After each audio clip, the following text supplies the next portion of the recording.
मैं पाकिस्तान का जो सियासी मंजरनामा है, एक एनालिसिस आपसे चाहूँगी कि ये रेंडर है, बहुत सारी चीज़ें हैं, हमने उसमें गलत भी की हैं, ठीक भी की हैं, क्या क्या किया है और क्या होना चाहिए?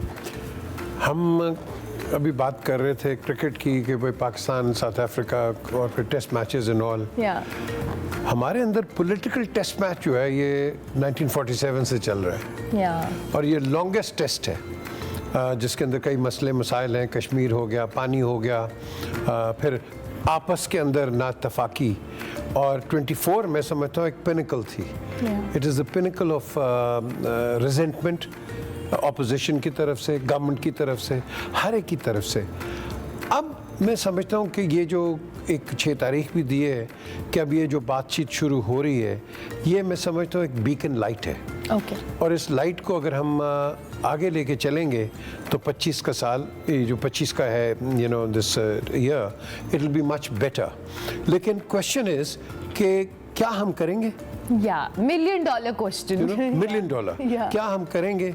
क्योंकि डॉलर लेके तो कहीं चले गए ना, जो इधर रह गया वो करेगा। सो द क्वेश्चन इज कि हमारे अंदर एक सवाल उठता है हर एक का, क्या मैं ईमानदार हूँ या नहीं हूँ? Self analysis. आप इतना ही कर दें तो फिर हम जब कहते हैं ना, दो लफ्ज़ हैं, अभी आपने प्रोग्राम भी शुरू किया बिस्मिल्लाहिर्रहमानिर्रहीम, फिर हम अस्सलाम वालेकुम भी कहते हैं, ये जो है आप इनको जस्टिफाई कर देते हो।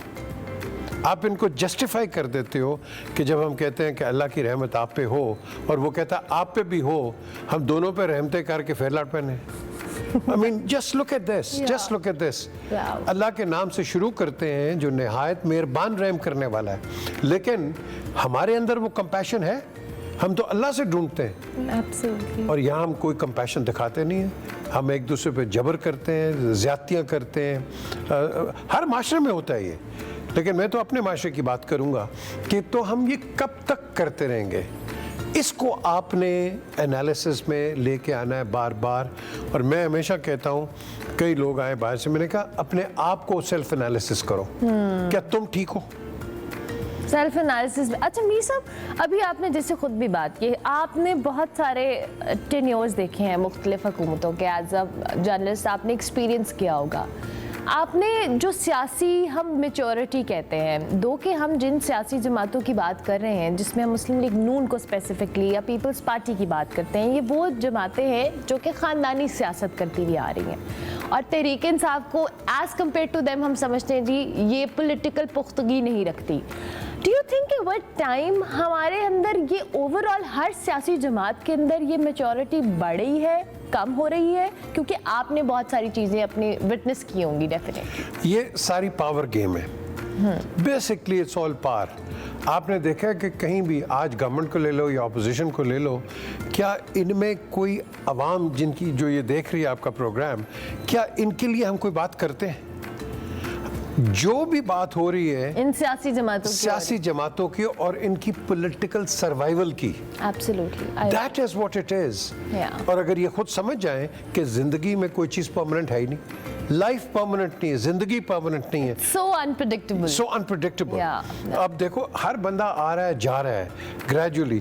अभी आपके चैनल ने एक वो दिखा रहे थे कि जी इस साल चले गए सरताज अजीज, चले गए जिमी कार्टर, शीला जैक्सन, बड़े और चले गए। एंड थिंग इज, क्या कोई परमानेंट है? नहीं। हम इसको डिनाइल में है। अगर इसी को आप कर दें, मैं तो वो एक फैशन डिज़ाइनर इधर आया था पेरिस में, पेरिस से भट्टी, मैंने उसको कहा था, भट्टी को मैं कहा, भट्टी तू अपनी किताब लिख रहा है ना, उसमें ज़रूर लिखें कि कफन की कोई जेब नहीं होती है। कहता है मैं उसका हेड वो रखूँगा, वो क्या कहते हैं, टाइटल। तो मैंने कहा यस, अगर लोगों को ये समझ आ जाए आपका कोई मसला है ही नहीं है, ज़िंदगी के सब मसले आपके ठीक हो सकते हैं, लेकिन हर बंदे की ईगो है, हर बंदे की ईगो है। मैंने यहाँ ऐसे ऐसे आदमी देखे, आपने कहा टेन्योर, हर टेन्योर के अंदर वो जब पुलिस पकड़ती है या सिक्योरिटी, वो उसका मेन सवाल है आपको पता है मैं कौन हूँ? सर यहाँ पे कोई 2 गाड़ियों में जा रहा हो तो वो कहता है आप तुम्हें पता नहीं है मैं कौन हूँ। ये तो आप सियासी जमातों और बाहर जाके खुदा की कसम, एक पुलिस वाला होता है ना, कांस्टेबल, उसके आगे ये बात नहीं कर सकते। Never ever Never. वो उनको पकड़ के उठा अंदर। क्यों नहीं खराब कर सकते? यहाँ पे एग्जैक्टली हाल है। So I think we should learn a lesson कि look live and let live, क्योंकि हम एक उस साइकिल पे चल रहे हैं कि what goes around comes around, and this is something we have to be very careful, क्योंकि जितनी ज्यादा हिस्ट्री पढ़ लो कहीं, right from the Greeks to the Romans even to the Ashokas, उससे पहले ले लो, लाइफ परमानेंट नहीं है, और जिसने ज्यादती की है over a period of time उसका रिवेंज साल नहीं 10 साल के बाद भी रिवेंज मिल जाता है। ये सब भी हमने अपने पॉलिटिकल सिनेरियो में देखा है कि जिस लीडर ने या पॉलिटिशियन ने किसी के साथ उस अपने टेन्योर के अंदर किया है, वो उसको जो कह रहे हैं ना फाइट बैक किया है, उसको कहीं ना कहीं वो उसकी पॉलिसी, उसका वो एक्ट उस पर असरअंदाज हुआ है। और ये हम अभी रिसेंट टाइम्स में देख रहे हैं, जो नून लीग ने किया वो तहरीक इंसाफ के साथ किया, जो तहरीक इंसाफ ने किया वो अब उनके साथ हो रहा है। सो ये वही साइकिल है जो रिपीट हो ये रहा वही साइकिल है और लोग भी वही हैं। या चेहरे भी वही हैं। ये किसी ने यहाँ से पैराशूट करके उधर चले गए, यहाँ से पैराशूट करके इधर चले गए, और ये जो चीज़ है frankly I don't agree with it.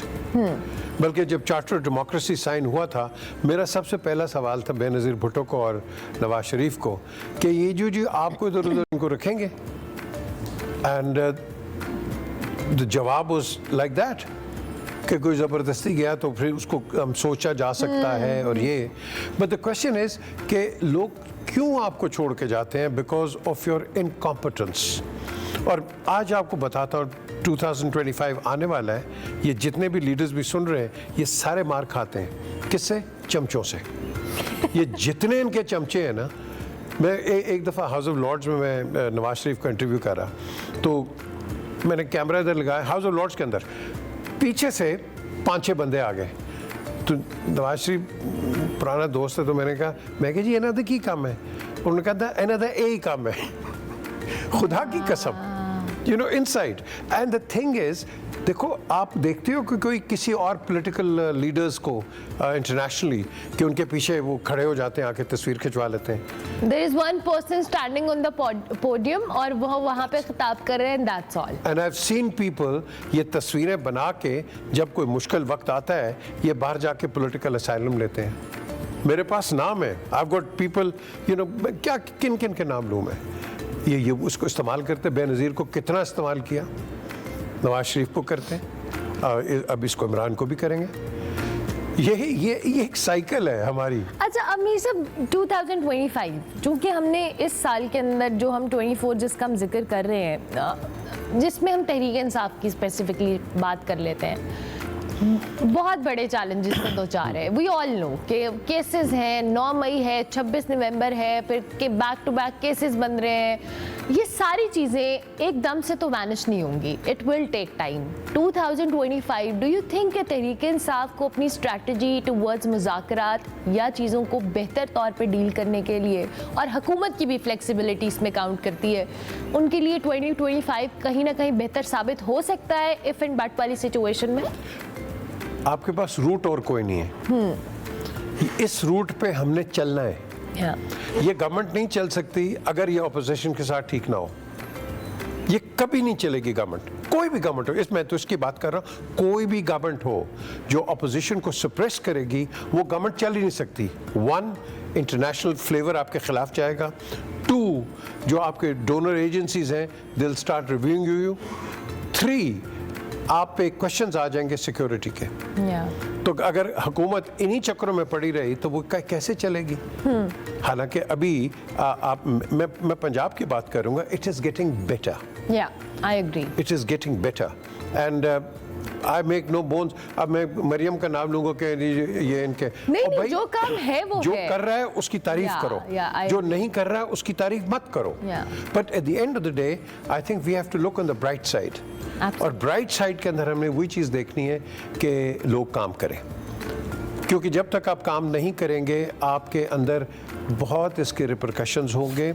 और मैं आपको बता रहा हूँ कि किसी पॉलिटिकल पार्टी, पीपल्स पार्टी पे कितना तशद्दुद हुआ है, आपको हिस्ट्री देख लें, एक उनका वजीर आजम उस पार्टी का, आपने उसको फांसी लगा फांसी लगा दी। और बाद में जजेस ने कहा हमसे जी गलती हुई है। और कितने सालों बाद कहा।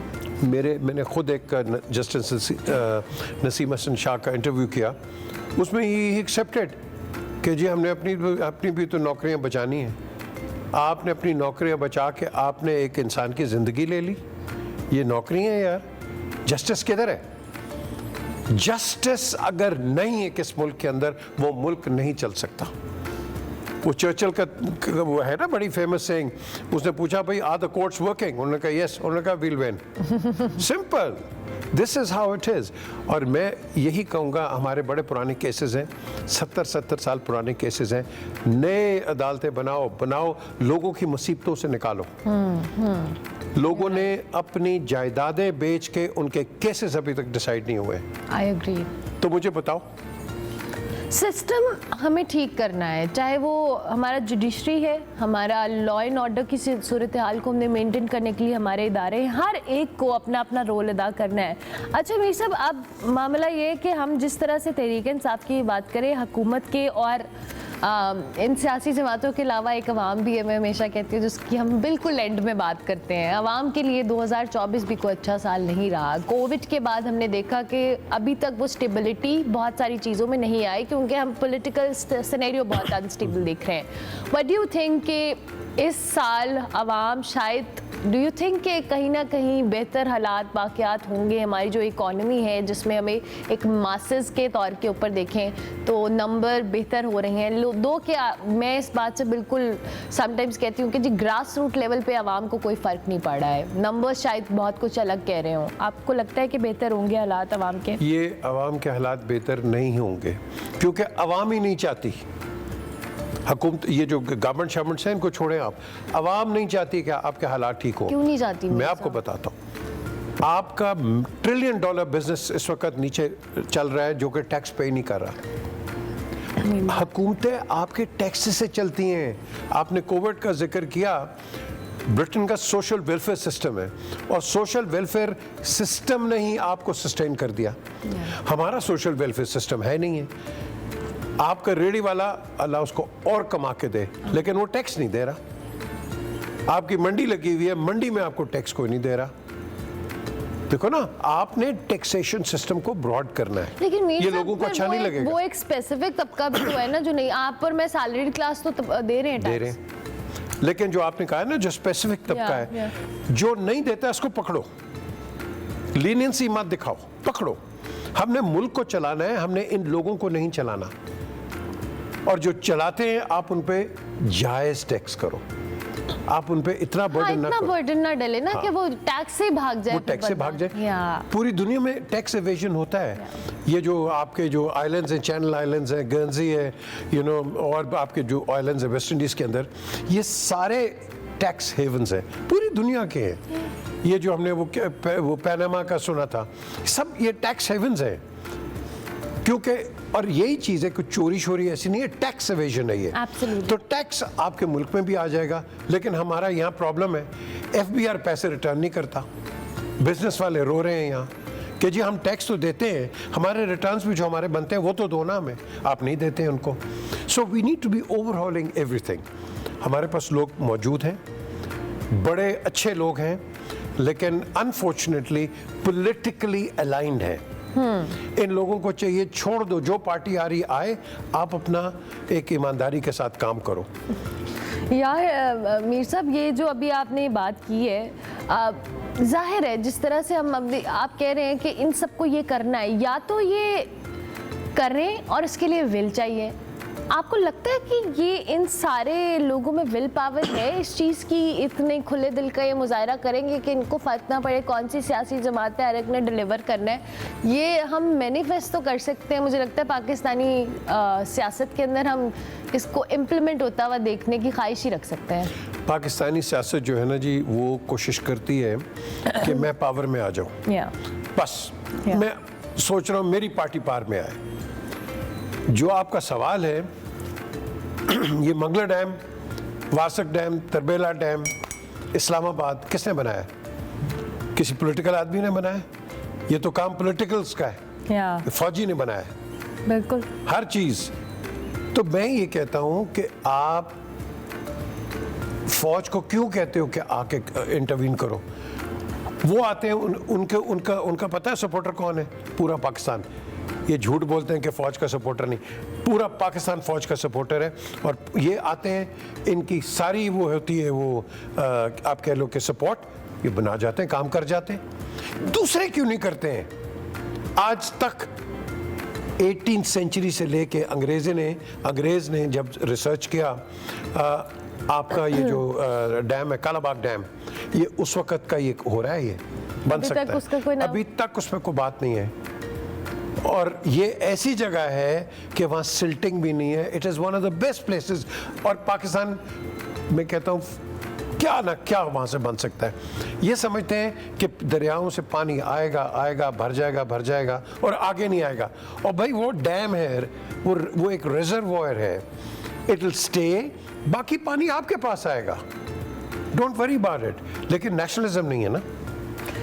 तो यही बात है। अब क्या बंदा इन चीज़ों के ऊपर कमेंट करते हुए डर भी लगता है और सोचते भी हैं कि जी, ईमानदारी की बात है उर्मिला, आप अवाम की बात कर रही हो, हकीकत की बात कर रही हो।